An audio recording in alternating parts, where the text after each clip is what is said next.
Los líderes independentistas catalanes procesados por el 1 de octubre duermen ya en cárceles de Madrid. El juicio va a comenzar el día 12 de febrero. Buenas noches. Esquerra Republicana ha pedido la comparecencia del ministro del Interior por ese traslado. Ana, buenas noches. Buenas noches, José Luis. Muy buenas noches. Señores, se ha filtrado un vídeo grabado desde el interior del furgón de la Guardia Civil. Lo acompaña un mensaje que dice: varias decenas de tristes han acudido a despedirlos. En Barcelona, las empresas de VTC han presentado hoy el mayor ajuste de empleo en la historia de Cataluña.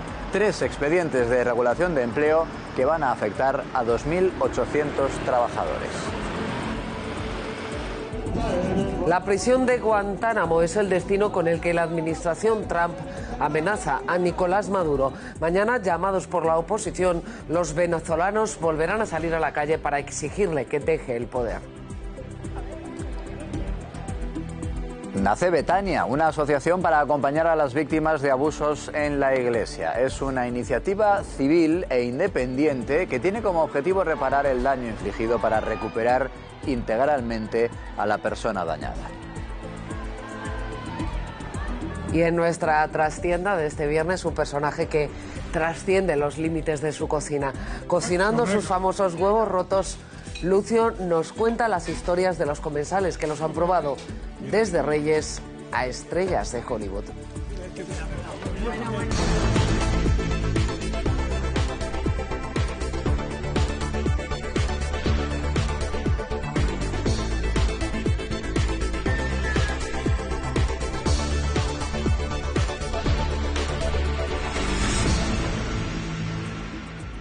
11 días ha comenzado la cuenta atrás para la celebración del juicio contra los líderes del proceso separatista en Cataluña.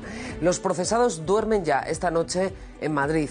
Mariano Rajoy, Soraya Sáenz de Santamaría y Cristóbal Montoro tendrán que comparecer ante el tribunal como testigos. Sí, en torno a las 7 de la mañana, con este llamativo despliegue que van a ver, salían desde Cataluña, desde cárceles de Cataluña con destino a Madrid, esos 9 líderes independentistas que van a ser juzgados por el llamado proceso de independencia. Ya digo, un llamativo dispositivo, despliegue de seguridad que ha permitido que llegaran en torno a las 5:30 de la tarde hasta las cárceles de Madrid, en la que van a permanecer hasta que termine ese juicio. En una de ellas, en directo en Soto del Real, donde están 7 de esos líderes independentistas que se encuentran encarcelados, se encuentra nuestra compañera Irene Sanz. Buenas noches.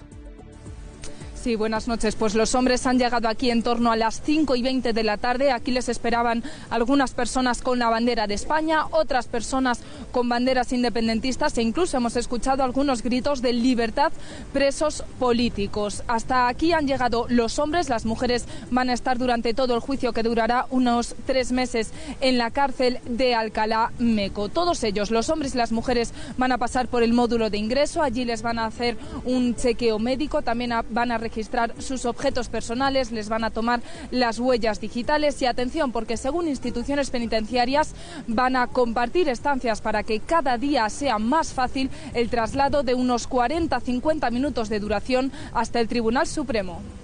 Sí, efectivamente, ¿cómo están transcurriendo estas ya primeras horas de esos 9 líderes independentistas que han sido trasladados a cárceles madrileñas? Lo primero es que han sido identificados con las huellas dactilares, como decía nuestra compañera Irene, están siendo sometidos también al habitual reconocimiento médico. Han recibido, nada más llegar, un kit con elementos de higiene, ropa de cama y los cubiertos, y en principio lo previsible es que su régimen en la cárcel sea en las mismas condiciones que antes de ser trasladados a Cataluña. ¿Y todo esto por qué? Pues todo esto porque efectivamente ya es inminente el comienzo del juicio por ese proceso de independencia en Cataluña. De hecho, desde hoy ya tenemos el auto que le fija la fecha. Va a ser en los próximos días, comenzará en concreto el próximo día 12. Vamos hasta la redacción de COPE con nuestra responsable de tribunales, Patricia Rossetti. Buenas noches. ¿Qué tal? Buenas noches. En fechas próximas al 5 de febrero se traduce en 12 de febrero a las 10 de la mañana. Un juicio en el que cualquier ciudadano podrá ser observador nacional o internacional, porque se va a retransmitir en directo por televisión y por streaming a través de la página web del Poder Judicial. Por eso no hace falta que haya ningún observador internacional presente en la sala. El Tribunal de Manuel Marchena admite la declaración de unos 500 testigos, entre ellos Rajoy, Soraya Sáez de Santamaría, Montoro, Artur Mas, Ada Colau, Gabriel Rufián, Joan Tardá o José Luis Trapero, entre otros. No admite la testifical del Rey, está exento. Tampoco la de Puigdemont y otros fugados de la justicia, porque están acusados en otra pieza y eso es incompatible con la declaración como testigo. Tampoco admite la de Alfredo Pérez Rubalcaba ni la de Ignacio Cosido. Un juicio que está previsto que dure unos 3 meses, 3 días a la semana, en sesión de mañana y tarde, y que ya tenemos fijadas las primeras sesiones, 12, 13, 14, 19, 20 y 21 de febrero. Bueno, el presidente de la Generalitat, Quim Torra, ha organizado una reunión extraordinaria con motivo de ese traslado de los líderes independentistas hasta cárceles de Madrid, una reunión extraordinaria, les decía, del Gobierno, y después ha emitido una declaración institucional leída solo en inglés y en catalán, en la que ha pedido al presidente del Gobierno, a Pedro Sánchez, con quien su partido está negociando los presupuestos generales del Estado, que tenga valentía y coraje, le ha dicho, para acometer cambios. Estamos en las horas previas de un juicio que cambiará para siempre nuestro país y su relación con el Reino de España. Se juzgarán a personas honorables por haber dotado de una labor al pueblo de Cataluña de manera escrupulosamente democrática y pacífica. Estamos, por tanto, frente a un juicio también contra el derecho de autodeterminación de Cataluña y contra la democracia. Bueno, y conviene también recordar a qué petición de penas por parte de la Fiscalía se enfrentan esos 9 líderes políticos del independentismo que han sido trasladados hoy a cárceles madrileñas. Oriol Junqueras, esa petición por parte de la Fiscalía de 25 años. A 16 años se enfrentan tanto Font como Rull, Turull y Romeva, además de Dolors Bassa. En el caso de Carme Forcadell, la que fue presidenta del Parlamento catalán, se enfrenta a una posible pena de 17 años. Insisto, esa es la petición de la Fiscalía. Y los Jordis, Sánchez y Cuixart también a esa posible pena de hasta 17 años de cárcel. Hoy, por cierto, les decíamos, ya conocemos el auto que va a dar comienzo el próximo día 12 a ese juicio, en el que también aparece alguna citación como testigos. Vamos a ver algunas de las más destacadas. El expresidente Rajoy, el lehendakari Íñigo Urkullu también comparecerá en ese juicio, que se prevé que dure unos 3 meses, lo mismo que la todavía alcaldesa de Barcelona, Ada Colau, la que fue vicepresidenta del Gobierno, Soraya Sáez de Santamaría, y el diputado de Esquerra Republicana, Gabriel Rufián. En Barcelona hoy se ha hecho realidad la amenaza. La guerra del taxi dejará a 2.800 personas sin empleo, porque a 2.800 asciende el número de despidos que van a materializar las empresas de VTC. Hoy han presentado los expedientes ante la Administración. Es la cifra más alta en la historia económica de la Comunidad Autónoma de Cataluña. Bueno, algunos decían, es solo una amenaza, cuando la Generalitat sacó adelante esa reivindicación de los taxistas que obligaba a los vehículos de transporte con conductor, a sus usuarios, a reservarlos con al menos 15 minutos de antelación. Insisto, algunos decían, eso de que se van a ir solo es una amenaza. Pues bien, se ha convertido en realidad. Esas empresas, las VTC, dicen que el negocio es imposible en esas condiciones, con esa contratación, y efectivamente hoy ya hemos conocido esos expedientes de regulación de empleo que afectan a casi 3.000 trabajadores. Con ellos de nuevo está nuestro compañero en Barcelona, Marco Chiazza. Marco, buenas noches. Buenas noches, José Luis. La Generalitat está intentando dar respuesta a esta situación, buscando la fórmula para recuperar las licencias VTC de las empresas que se marchan, para sacarlas a concurso. Y mientras hoy la patronal de las VTC acusa al Govern de haberles intentado convencer para trabajar de manera irregular una vez entrara en vigor el decreto, es decir, invitándoles a saltarse los 15 minutos de precontratación. El consejero Calvet lo niega, pero reconoce que les dijeron que en un principio la Guardia Urbana solo les informaría de la irregularidad y no les multaría. De momento, hoy Vector Ronda, Auto y Mufcar han presentado un ERE que afectará a más de 2.000 trabajadores. Así es como han reaccionado algunos de ellos. Con 54 años no te toman para barrer parking, para esas cosas. Sí, aquí tenías un trabajo cualificado. Veo un futuro negro por la edad, que son 50 años lo que tengo, y encontrar trabajo con esta edad es complicado. Es una tremenda injusticia que porque el gobierno de la Generalitat se haya plegado a las exigencias de un sector, los del otro sector de las VTC tengamos que ir todos al paro. Pues son las caras, las razones de algunos de los casi 3.000 conductores que se han visto afectados por esa medida de la Generalitat, imponer esos 15 minutos de tiempo mínimo para poder contratar un vehículo de transporte con conductor y el consiguiente expediente de regulación de empleo de esas empresas. Que no ocurra en Madrid lo mismo que han visto que ha ocurrido en Barcelona. Esa es la obsesión con la que afronta el conflicto del taxi, en este caso el presidente de la Comunidad de Madrid, Ángel Garrido. En todo caso, en Madrid los taxistas sí mantienen la protesta. Rosalía Quintana, buenas noches. ¿Sí mantienen la huelga? Buenas noches. Los taxistas trasladan la exigencia de la precontratación temporal de los VTC de la comunidad al Ayuntamiento de Madrid. Pero, sin embargo, este intento ha sido cortado de raíz por Ángel Garrido. Garrido ha dicho que si el sector del taxi pretende conseguir la contratación previa de los vehículos de transporte con conductor por la vía Colau, la Comunidad de Madrid no lo va a aceptar. El gobierno madrileño no va a aceptar nada que suponga la desaparición de los VTC en la Comunidad de Madrid, porque es positivo para la competencia y porque es un servicio que demandan los propios ciudadanos. Además, Garrido insiste en que cualquier acuerdo tiene que ser consensuado con los dos sectores.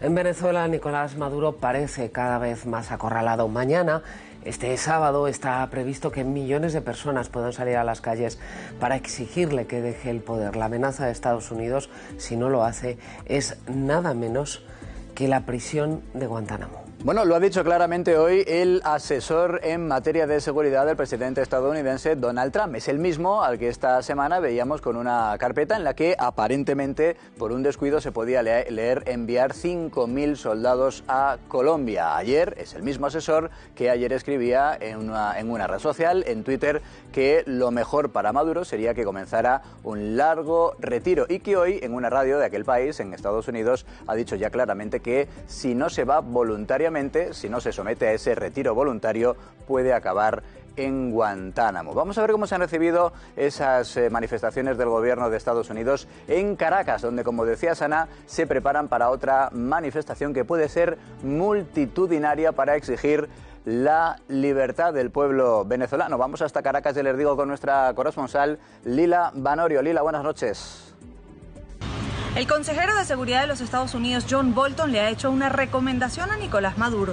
Le ha sugerido plegarse o acogerse a la ley de amnistía que está promoviendo el presidente interino, Juan Guaidó. De lo contrario, podría terminar en Guantánamo. Para mañana está prevista una jornada de movilizaciones. La oposición ha convocado a una gran concentración para agradecer el apoyo de la Unión Europea y otros países. Saldrá de 5 puntos en la ciudad de Caracas y se concentrará en Las Mercedes. El oficialismo, por su parte, va a conmemorar 20 años de revolución con una concentración a las 10 de la mañana en la avenida Bolívar. Desde Caracas, Venezuela, Lila Vanorio. Bueno, aunque acorralado, el régimen de Maduro evidentemente sigue violando día sí y día también los derechos, como lo ha sufrido un español, un periodista español que, como les contábamos ayer, fue detenido durante varias horas, fue detenido y esposado durante varias horas simplemente por informar. Ese periodista pasaba anoche por esta casa, por el Cascabel, y relataba así lo sucedido. Hemos estado también en un sótano donde nos han tomado fotos, nos han interrogado, nos interrogaban una vez y otra vez y otra vez. Incluso en algún momento nos han llevado a una especie de corredor ciego, donde no nos entraba luz por ningún lado y no teníamos salida por ningún otro lado, pero no estábamos en los calabozos con los presos comunes, digamos, los presos políticos. También el episcopado venezolano ha exigido que se acabe con esa violación constante de derechos. Lo ha hecho en este comunicado que ven, Comisión de Justicia y Paz de la Conferencia Episcopal Venezolana, en la que piden eso, que se cese la represión por parte del régimen de Maduro. Vamos a ver otra de las exigencias: respetar la vida y seguridad de todos los venezolanos, incluyendo los que protestan cívicamente, cesar la violación de derechos humanos, garantizar los derechos de todos los ciudadanos y frenar, dice el episcopado Estado venezolano la represión sistemática ante el descontento popular.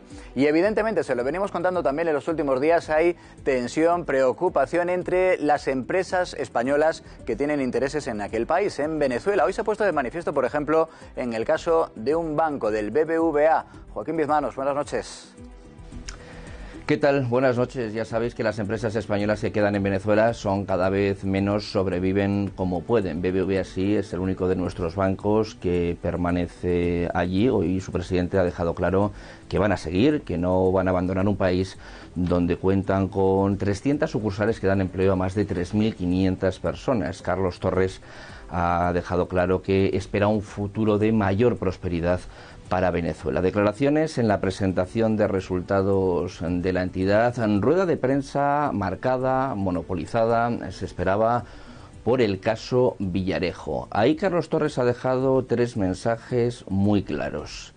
Cree en Francisco González, es decir, defiende su inocencia, tolerancia cero si se demuestra que ha habido alguna irregularidad, y BBVA ha sido, es y seguirá siendo un banco honesto. Bueno, ya saben que en principio este domingo termina ese ultimátum que Pedro Sánchez daba a Maduro: o convoca elecciones o reconoceremos en España el gobierno español a Guaidó. Termina, ya digo, este domingo. De momento, lo único que ha hecho hoy la ministra portavoz del gobierno en torno a Venezuela es aprovechar la crisis en aquel país, también la sala del Consejo de Ministros, para arremeter, no contra Maduro, para arremeter contra la oposición. Nazaret García Jara, buenas noches. Buenas noches, José Luis. Efectivamente, Isabel Cela ha acusado a la oposición de hacer duras críticas ante la línea política que ha defendido el Ejecutivo durante todos estos últimos días sobre la situación de Venezuela y sobre si reconocía o no a Juan Guaidó como presidente interino. Dice la vicepresidenta del Gobierno que todos estos reproches solo tienen un fin, que es desgastar al Ejecutivo. Por eso Cela ha hecho un llamamiento a todos los grupos políticos para que respalden la postura del Gobierno con Venezuela, y también les ha recordado que la política exterior es una cuestión de Estado. La oposición, con el único objetivo de desgastar al Gobierno, y esto hemos de decirlo, mantiene duras críticas ante la línea política que está siguiendo este Gobierno, acusándonos de tibieza en unos casos, de dureza en otros. Por eso queremos hacer un llamamiento a lo que es necesario en momentos como este, que no es otra cosa, sino alinearse con el Gobierno en lo que es una política de Estado.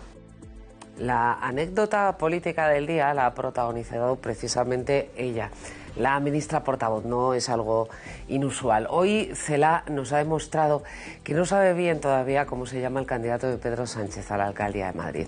¿Se llama Pepo o se llama Pepu? José Luis. Bueno, pues hasta al menos esta mañana, efectivamente, la ministra portavoz Isabel Cela no conocía el nombre del que es el candidato de su partido, nada menos que a la alcaldía de Madrid. Los periodistas, al término de la reunión del Consejo de Ministros, le preguntaban insistentemente por la sociedad del ex seleccionador de baloncesto, Pepu Hernández, para pagar menos impuestos, y la ministra no quería responder, pero es que efectivamente nos hemos dado cuenta de que también, al menos aparentemente, ni siquiera conoce el nombre del que va a ser su próximo compañero de partido. Es una persona íntegra, la persona de la que estamos hablando, es decir, Pepu Hernández, ¿no? Pepu se llama, ¿no? Pepu Hernández. José Hernández, Pepu Hernández. No sabía si acababa en U o en O, pero Pepu Hernández. Pues Pepu, efectivamente, el mundo entero le conoció como Pepu cuando ganó ese Mundial de baloncesto. Conviene recordar qué sabemos, por cierto, de ese ya caso Pepu Hernández, la sociedad que firmó, que estableció para pagar menos impuestos, y que él, de momento, no ha desmentido, porque no ha dicho ni una sola palabra en torno a esa sociedad, que se llama Saitama 2006. Saitama, que es la localidad japonesa, por cierto, en la que se alzó con ese oro en el Campeonato Mundial de Baloncesto. Sabemos que en el primer año y unos meses facturó con esa sociedad 659.000 euros. En 2013 sabemos también que Hacienda, la agencia tributaria, le abrió una paralela y que precisamente justo desde ese momento la sociedad Saitama 2006 SL no registra actividad. Eso del caso Pepu, Hernández. Pero hay otro político que tiene problemas, en su caso además ya con una condena de los tribunales. Hablamos del alcalde de Cádiz, de José María González, conocido como el Kichi, que ha sido, ya le digo, condenado condenado ¿a qué? A pagar una multa de 5.400 euros y también una indemnización de 6.000 euros a los afectados porque el tribunal considera que efectivamente cometió un delito de calumnias. ¿En qué caso? Por asegurar que la anterior corporación municipal del Partido Popular estaba distribuyendo en Cádiz a sabiendas agua contaminada, algo que, por cierto, y al tratarse de un delito de calumnias, el tribunal considera que era evidentemente falso. La cuenta atrás para el Brexit encara ya su recta final y sin acuerdo el riesgo es que se produzca una abrupta salida. En Londres se preparan, y en Bruselas también, hoy los embajadores de los 27 ante la Unión Europea, el denominado Coreper, han aprobado un documento y lo que dice no ha sentado precisamente bien a los británicos. Dice nada menos que Gibraltar es una colonia y esa declaración, la de colonia, puede tener consecuencias en el futuro. Efectivamente, nunca han querido que se denominara como tal. Gibraltar como una colonia es la única colonia en territorio europeo. Y efectivamente hoy los embajadores de la Unión Europea han acordado que así se defina en los documentos si al final el Brexit, es decir, la salida del Reino Unido de la Unión Europea, se hace a malas. Vamos a conocer qué consecuencias tendría esa definición, Gibraltar como colonia. Estamos en la redacción de COPE con nuestro jefe de Exteriores, con Manuel Ángel Gómez. Buenas noches. Buenas noches. La mención de Gibraltar como una colonia británica no altera el estatus del Peñón, pero no le hace ninguna gracia al gobierno del Reino Unido. Esta referencia aparece en una propuesta para eximir a los ciudadanos británicos de visados de corta duración para entrar en la Unión Europea después del Brexit. Está incluida a petición de España y con la oposición del Reino Unido. La propuesta ha sido adoptada hoy en una reunión de los embajadores de los todavía 28 países de la Unión Europea. El representante británico ha rechazado esta definición de Gibraltar como colonia, pero no ha podido hacer nada porque la medida afecta al espacio Schengen, al que no pertenece el Reino Unido. En el texto se dice que hay una disputa entre Madrid y Londres por esta cuestión y añade que debe encontrarse una solución a la luz de las resoluciones relevantes de la Asamblea General de la ONU. Hoy hemos oído de nuevo su voz, el lamento del padre de Julen, el niño que se dejó la vida en un pozo en Totalán. Una única entrevista con un motivo fundamental, tal y como ha expresado el propio padre de Julen: agradecer a todas las personas que trabajaron en el rescate del cuerpo del pequeño, del cuerpo de su hijo. Vamos hasta la redacción en Andalucía. Claudia Cardona, buenas noches. Sí, buenas noches, José Luis. Ha sido una entrevista concedida al diario Sur. En ella, José Rosselló, el padre de Julen, dice que ahora más que nunca tratan de pasar tiempo con sus amigos, de tratar de entretenerse, pero que aún así su cabeza pues inevitablemente va una y otra vez a ese pozo. Dice que tratan de volver a su vivienda, que por ahora solo pasan en ella para dormir, porque son muchos los recuerdos, unos recuerdos que lamentablemente también tienen desde que falleciera su anterior hijo en el año 2017. El padre de Julen en esta entrevista además ha querido agradecer su eterno agradecimiento, así lo ha dicho textualmente, a todos los que le han apoyado, al igual que dice salió ante las cámaras para pedir más medios en el rescate de su hijo.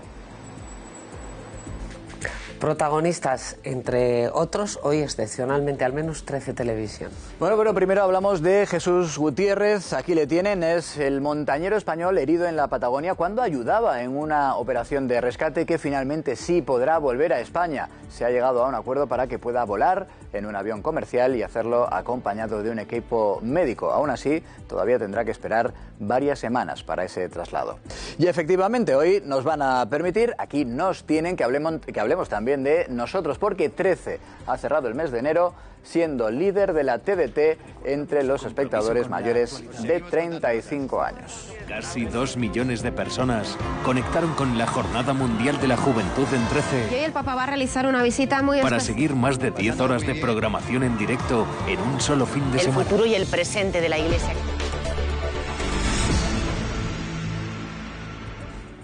16.681 millones de euros. Esos son los beneficios, más de 16.800 millones, los beneficios de la gran banca española en el año 2018, un 23% más que un año anterior. Para echar las campanas al vuelo y celebrarlo por todo lo alto, bueno, vamos a ver que la risa va por barrios. De hecho, hoy el sector ha caído a plomo en la bolsa. ¿El banco que más gana? Pues el más grande, el Santander, que lo ha hecho muy bien en Brasil, aquí en España también, pero el el que más incrementa su beneficio es BBVA, un 51%, y despeja las dudas que se abrieron en verano por su exposición a Turquía. Por eso es el único que ha respirado en el parqué, el único que ha subido hoy en bolsa un 0,52. El problema es que en la rueda de prensa en la que se han presentado los resultados de BBVA, la noticia no ha sido la gestión, sino el excomisario Villarejo. El sucesor de Francisco González, Carlos Torres, ha dicho que confía en González, que se están dando por hechos rumores y hasta mentiras y que están investigando. Los equipos de investigación tienen pleno poder para mirarlo todo, para hablar con cualquiera. No sabemos lo que saldrá. Como digo, no es momento de prejuzgar, hay que esperar al resultado de la investigación. Eso sí, en función de lo que salga, lo que sí que puedo trasladar es tolerancia cero con los resultados, sin contemplaciones de ningún tipo. Y mientras tanto, os pido a todos no precipitarse, no precipitarnos y no actuar ni pedir que se actúe sin conocer antes los hechos. Uno de los grandes varapalos en la bolsa, aquí lo tienen, se lo ha llevado CaixaBank, ha caído más de un 7% a pesar de que presenta un buen balance, sube casi un 18% su beneficio a pesar de que cae en el mercado. Está en pleno proceso de reestructuración laboral. Más contenida ha sido la caída de Bankia o de Bankinter, que han presentado los resultados en los días previos, pero quien ha caído a promo, aquí está, ha sido el Sabadell, más de un 9%. Le han preguntado a su consejero delegado si teme una OPA, está muy barata la acción y estamos ya en la cuarta ronda de reestructuración del sector. Han hecho daño en las cuentas del Sabadell pues su exposición al Reino Unido. Le ha costado más de 600 millones limpiar el balance de su filial allí del TSB. Y el tema en la rueda de prensa también ha sido, como no, Villarejo y su presunta relación con BBVA. Dice Oliu que el BBVA es un buen banco, pero le preocupa que este tema, escúchenle, pueda afectar a la reputación del sector. Siempre afecta, pasa que siempre afecta, ¿no? Cuando hay unas cosas, digamos, inciertas y no muy, digamos, difíciles de entender, pues afecta a los demás, porque aquí todo el mundo piensa que los bancos somos todos iguales. Pero vaya, yo creo y espero que muy pronto se resuelva esta cuestión. Bueno, ayer les contábamos en 13 al día esa proposición de ley que va a presentar el Partido Popular en el Congreso que pretende acabar con los ocupas, con la ocupación de algunos inmuebles y que incluso pretende que esa actividad sea condenada con penas de cárcel, entre 1 y 3 años de cárcel. Vamos a sumar un argumento más, precisamente la opinión de Cristina López Slichting en torno a esa propuesta del Partido Popular. Buenas tardes, Ana. Buenas tardes, José Luis. Ya era hora que alguno de los partidos tomase iniciativas sobre la ocupación de casas que se produce cuando se descuidan los inquilinos y alguien se introduce. Se ha constituido en una verdadera mafia asesorada por personas que proporcionan manuales de ocupación y que hacen imposible la vuelta del piso a su inquilino, que está dotado de las escrituras correspondientes. El tema no es solamente preocupante para los bancos o para los fondos inmobiliarios. Muchísima gente en el ámbito privado acude quejándose de esta cuestión y lo cierto es que los esfuerzos para desahuciar y para sacar a estas personas suelen durar años, con consecuencias bien pintorescas y a veces muy dolorosas. En fin, se saluda, insisto, esta medida de hacer una legislación que permita a los dueños, con la sola muestra de las escrituras, recuperar su vivienda en un plazo razonable de entre 24 y 48 horas, quizá incluso con intervención policial. Gracias, Cristina. Ya lo estamos notando, sobre todo en el norte de la península. Está empezando a nevar en el centro. Sara, que ya tenemos aquí ese fin de semana de frío, ¿no? Buenas noches. Muy buenas noches, Ana, José Luis. Hoy en la previsión del tiempo, como no puede ser de otra manera, hablaremos de la borrasca Elena. ¿Qué es lo que nos ha dejado hoy y qué es lo que nos prepara para este fin de semana que se presenta bastante revuelto? De momento, hoy lo que nos ha dejado es al menos la primera nevada de la temporada, por ejemplo, en la ciudad de Lugo. Pues de esto y de algo más hablaremos hoy en la previsión del tiempo aquí en 13 al día. ¿Y cómo se ha puesto la Copa del Rey de Fútbol? Está ya en semifinales y va a dejar un enfrentamiento de esos que tienen también su punto de morbo. Real Madrid-Barça se enfrentarán. David Oyer, buenas noches, en una de las semifinales. Lógicamente, por tanto, la otra es Betis-Valencia. ¿Qué tal? Buenas noches. Ya tenemos emparejamientos de semifinales en la Copa del Rey y sí, tenemos clásico. La ida se va a jugar en el Camp Nou el próximo miércoles 6 de febrero a las 9 de la noche y la vuelta en el Santiago Bernabéu el 27 de febrero. Va a ser un mes muy duro para el Real Madrid de Solari, un mes en el que se va a comprobar, se va a reflejar si el equipo de verdad ha resucitado o no, porque aparte del doble enfrentamiento copero contra el Barcelona, está también el clásico liguero, el 2 de marzo en el Santiago Bernabéu, la salida al Wanda Metropolitano y la eliminatoria de octavos de final de Champions frente al Ajax. La otra semifinal va a ser Betis-Valencia, se va a jugar a las 9 de la noche la ida en el Benito Villamarín el próximo jueves 7 de febrero, Benito Villamarín, donde también se va a jugar la final, hay que recordarlo.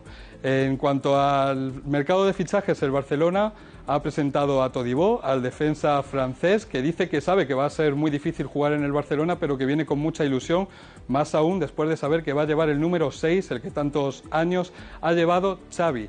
Y esta noche comienza la 22ª jornada de Liga con el Valladolid Huesca. Como saben, siempre en tiempo de juego, en todas las aplicaciones móviles y en la web. De todo esto, sobre todo del atracón de clásicos que vamos a tener en el próximo mes, se va a hablar esta noche en el partidazo de COPE con Joseba Larrañaga. Vivir a Madrid con 13 años. Todo lo que yo he aprendido es de la vida. Es muy difícil hacerlo. Tengo las cosas típicas de España, de Madrid, de Galicia. Es que lo tengo todo. Todo el que entre por mi puerta, si se porta bien, siempre será bien recibido.